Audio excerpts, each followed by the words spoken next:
Black women, ain't y'all tired of men with podcasts always blaming everything on you? Black men with podcasts are the only ones on the planet that have a negative opinion about you, right? Shh. No, don't. So surely the bonnet crew of all groups would never say anything like this. Black women are the problem in the black community. I don't want to hear about the black man. I don't want to hear a thing about what black men are doing when they come from underdeveloped black women who are demons, who are colonized, amen, and who are whitewashed. Damn. Literally. I will literally get up here and I'm talking about what God has told us to do. I'm talking about what God has told us to do. You know, the creator of the heavens and the earth, the creator of plants, trees, sand, and dirt. Okay. And there will always be an immature, uneducated, ungodly black woman that makes the conversation about herself, and she has 27 people liking shit. I'm sorry.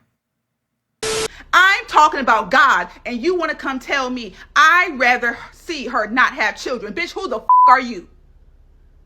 I'm talking about God, and you're talking about your self, so you think that you're bigger than God.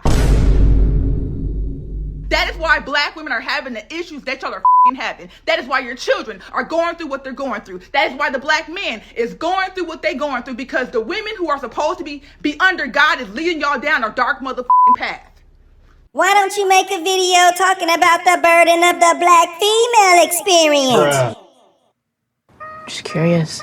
Because don't nobody wanna watch a documentary style video featuring Dr. Frankenstein complaining about the monster he created. Nobody feels sorry for the group of women that raises the type of man that give other women ain't shit fatigue. That's true. That's true.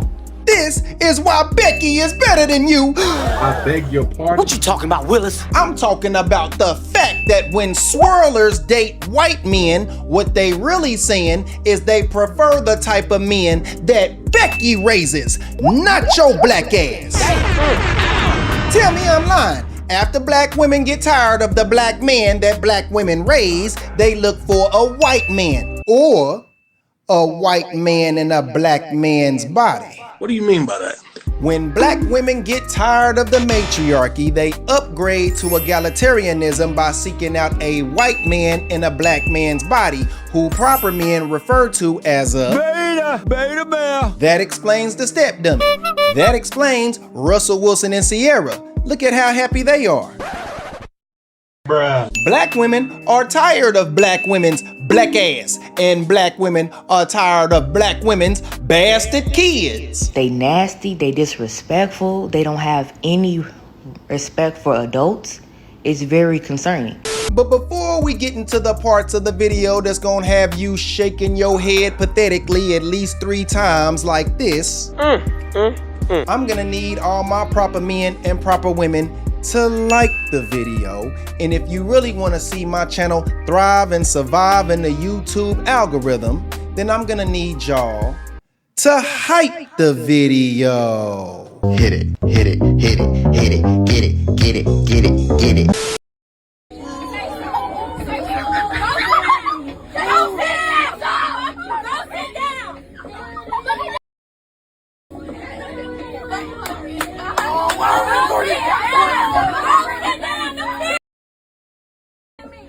I don't give a fuck.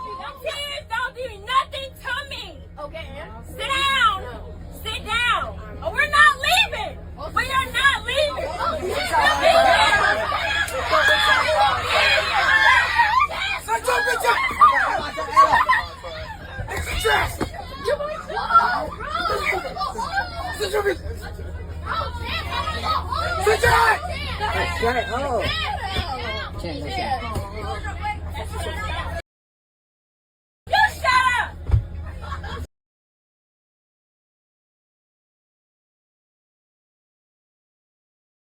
Yes, what you just saw was a black Jezebel in a physical altercation with another black Jezebel's bastard son. That little ninja was only 10 years old and he needed his ass whooped 10 years ago. That little boy is bad. So bad he probably enjoys smoking with cigarettes. Y'all know what I'm talking about. Why did you do bad things? 'Cause it's fun. It's fun to do bad things.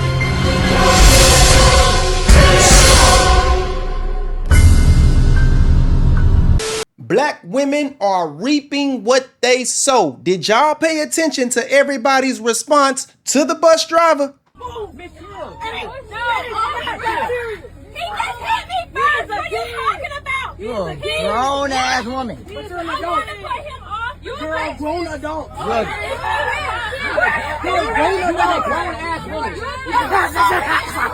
That's a kid. You're an adult. Who does that sound like?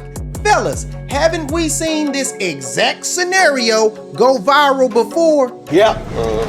Black women been going viral for years putting their hands on men. And then when a man finally retaliates, here come everybody. That's a female. You're a man. Bruh. You should never hit a woman no matter what. Bruh. Welcome to hell, bitch.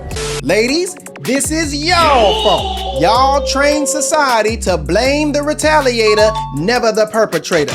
Now look at you. Your actions have consequences. I want everybody to understand just how beautiful this moment really is. Black women, this little boy represents you. Undisciplined, uncorrected, and completely unstoppable. That bus driver represents us. She spent all of 5 minutes as a black man. That little ninja is a black woman in a little black boy's body. I'm sure he's gonna grow up to give all of society ain't shit fatigue.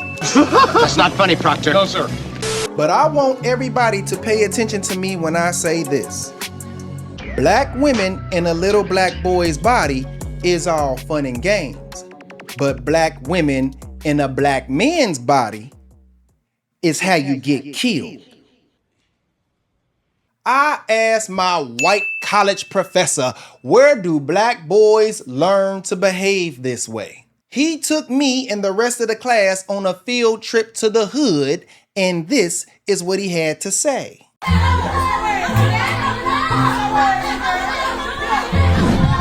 Here, within the storied Coke apartments of Houston's 5th Ward, the communal courtyard once again transcends its modest civic purpose, becoming instead the neighborhood's open-air coliseum, where grievance is elevated to spectacle. Spectators gather by instinct, and even the children are afforded a front-row education in the ancient art of public ghetto conflict. As we dissect the opening tableau, it appears we have arrived just moments after the ceremonial shedding of the weave, its completion marked by a freshly liberated wig now passing through the crowd like a fallen battle standard, while the combatants continue to cluck, circle and litigate their grievances like a coop of drunken hens arguing over an unpaid 20 and several mutually exclusive versions of the truth. Having already introduced the feisty firecracker to the limitations of unchecked confidence, the Raspberry Rampage calmly announces her intention to walk a hoe down. A fascinating linguistic construction suggesting the forthcoming ass-whipping will be delivered not at a fixed location, but as a fully mobile experience spanning several sections of the communal courtyard. The undersized, feisty firecracker then makes the deeply optimistic decision to challenge an even larger polyrhino, clad in little more than 2 patches of black spandex. The veteran Alpha Queen accepts without hesitation, immediately removing her shirt, apparently concluding that while children witnessing public assaults is unfortunate, witnessing them topless is simply good showmanship.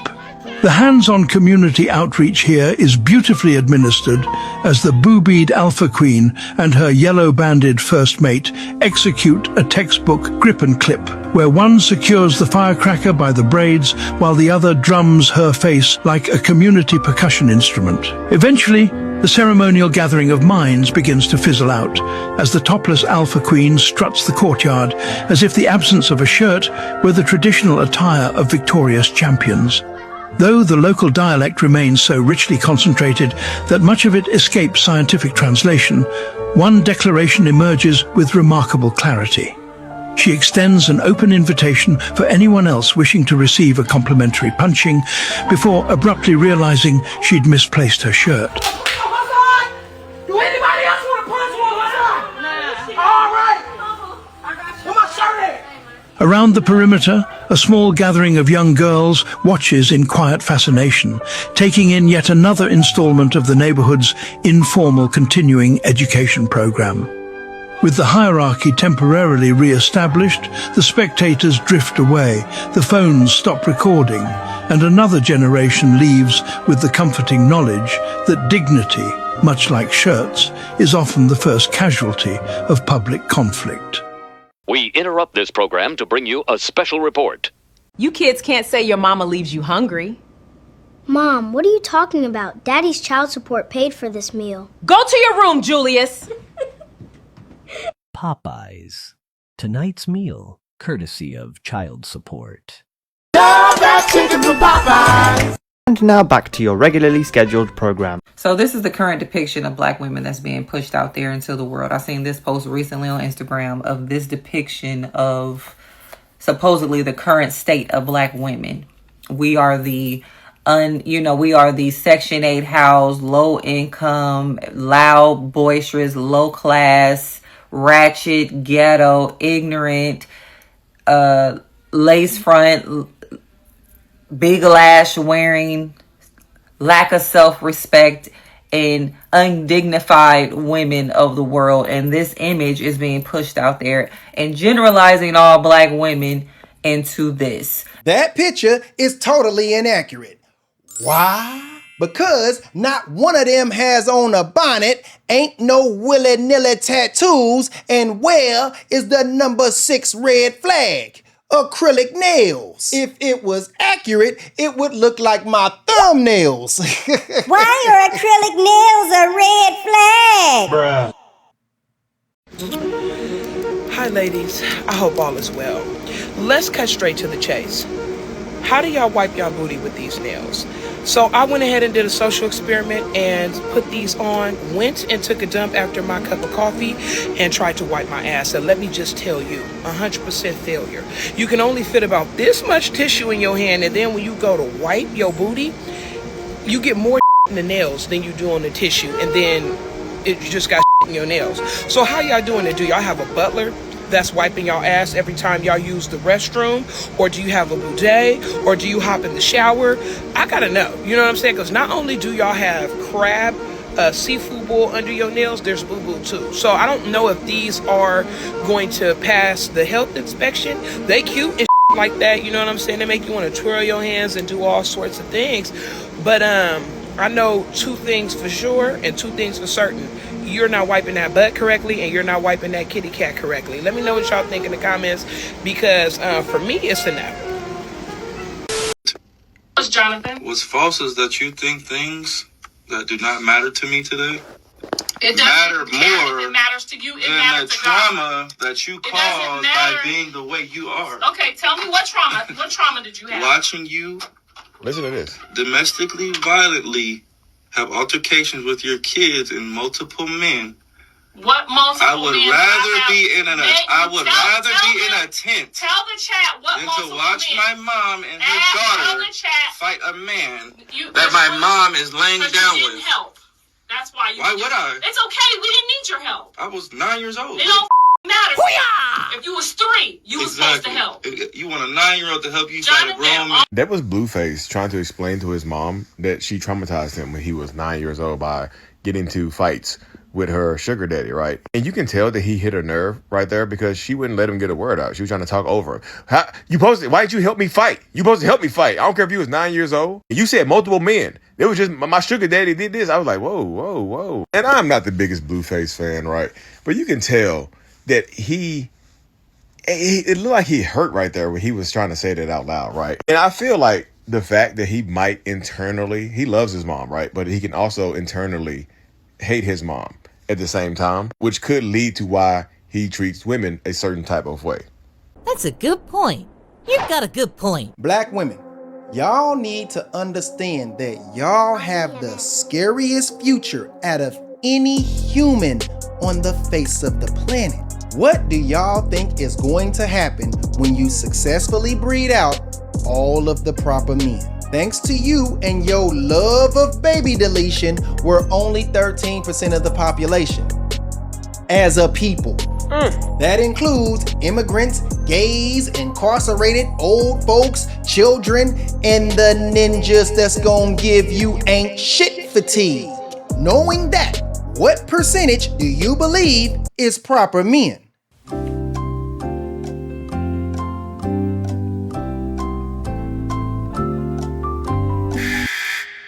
That is the burden of the black female experience. Kevin Samuels told y'all winter is coming, and it's 90 degrees outside, but somehow winter is here. Buy a dog, die alone. But anyway, man, shout out to Tab6957, Rasim, and Royal Illness for the $5 super chats. Shout out to Clayton Bridgeforth, Gerald Draper, Darth Conquest, and Malik Quiley for the $10 super chats. Shout out to Trey Jackson for the $15 super chat. And shout out to Steve Hart and Morden Kanan for buying me 3 coffees. Shout out to Higgy Sharp for the $25 super chat. And a huge shout out to Bernard Gohard, the so-called angry black man, JPHP, and Dark Mage for the $50 super chats. Thank you guys for having me.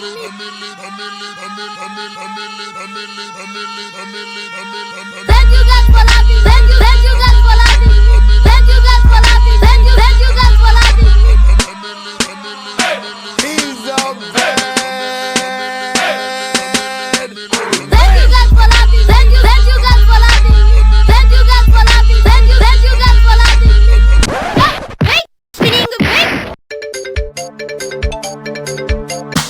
Oh my goodness, oh my damn, oh my Lord, goodness. have mercy. They're going ham, oh my goodness, oh my damn.